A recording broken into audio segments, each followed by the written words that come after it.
So we're going to talk about marriage and the economics of marriage. Very brief introduction.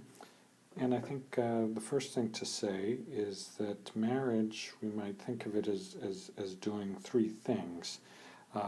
First, it establishes a household. Second, it transfers rights between parties. And third, it produces prestige. So the first thing that marriage does, establishing a household, we can think of a marriage as a way to create the productive environment of the home. And that productive environment of the home, where home goods are produced, such as food, shelter, children, or the caring and rearing of children, that productive environment is characterized by economies of scale in the sense that the cost per unit of providing those services goes down with a partner. And we think in particular, for example, of cooking. Usually cooking for oneself takes exactly the same amount of time as cooking for somebody else, or cooking for four people if you have a husband and two children. Similar with shelter, people, when they're constructing shelter for themselves, very often there's no real extra cost to having somebody else sharing the shelter with you. So the household itself, where household goods are produced, is characterized by economies of scale. People realize that it's much less costly to share the expenses of a household with other persons. So that's one thing that happens in marriage, is homes are established. A second thing that happens in marriage is that rights are transferred between the bride and the groom, between the groom's family and the bride's family. Those rights typically and most saliently involve rights to children. So at marriage, a husband, the groom, establishes paternity rights over the children of the woman. A third thing that we might typically think of as happening in marriage is an occasion, a social occasion where prestige is produced, where the bride's family or the groom's family will be showing off their social status and perhaps rising in social status. So we can obviously go on at greater length on these things, but I think the point generally is that value is produced and transferred at marriage. So we can start thinking about that value, and what we want to do is kind of summarize that value in the form of using a concept of a price. The price at marriage is, in some sense, we can think of what you get at marriage or what you have to pay at marriage. So let's assume that sort of everybody's the same, males and females are the same. So we can always introduce differences among people later on. So for now, assume homogeneous agents. And let's think of that price as the value to the bride, to the woman of the marriage, or to the bride's family. So differ from society to society.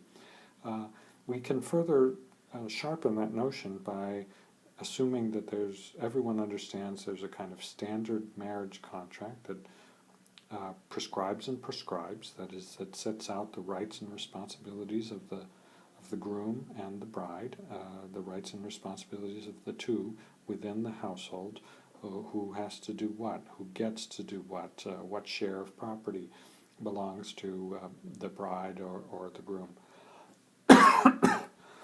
So that standard marriage contract, we can think of then any contract, any marriage that has terms of the marriage that are different from that standard marriage contract along many dimensions. We can think of summing up the value of all those differences and thinking of that sum as a deviation from the value to the woman of the standard contract. So we'll think of the price in marriage, in the marriage market, as the deviation from the standard contract and the value of that deviation for the woman. So an increase in the price of marriage implies then it's a better contract for women. And typically we'll also want to think that the value that the woman is getting is coming at the expense of the husband. So while marriage is also a productive activity, so it's a win-win situation, there's also a transfer or a division of that pie that's going on. So we think of the price as being equivalent to more of the value produced in the marriage is going to the woman, and then less of it is going to the man. So now we can proceed with supply and demand analysis, where we have the price, as usual, on the y-axis and the number of marriages on the x-axis. And we'll look at it from the point of view of the supply and demand for brides. Obviously, the supply and demand for brides are just the flip of the supply of grooms and the demand for grooms, because every bride supplying herself or being supplied by her parents in the marriage market is also then a demander of a groom. So we think of the supply of brides rising as the price goes up, and we think of the demand for brides declining as the price goes down. So that's our typical marriage market. And now we can ask, what's the equilibrium? Well, the equilibrium will be a price, as we have here, where the supply of brides is equal to the demand for grooms. So everybody who wants to get married at the current marriage price is getting married, and we'll have some quantity of marriages taking place. So that's our equilibrium. We can now think about how that equilibrium might change over time. So, for example, if the population grows, and if men typically marry younger brides, then as population grows, the supply of brides grows more rapidly than the demand for brides, because the older men, each year, as each cohort comes through, older men, the difference between age of marriage might be 3, 4, up to 7 years. Older men see, those men who are going to get married, see larger and larger relative supplies of females. So what happens then? The price falls. The value to the females goes down. Women get a worse deal in the marriage market.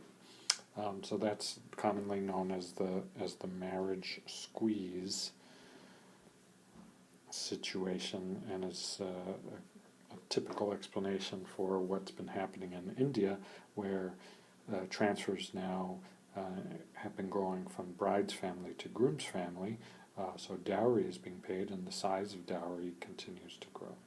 We can look at other examples too, though.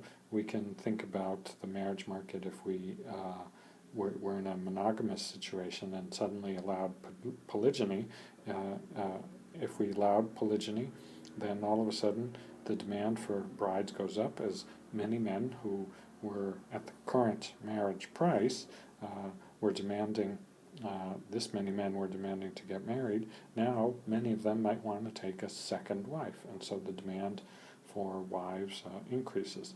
As the demand for wives increases, the price of marriage rises. The price is the extra value that goes to women. So this is Gary Becker's simple analysis of the market for polygyny, producing this paradoxical result, paradoxical only in the sense of not having thought too much about it. Polygyny is good for women in the supply and demand framework.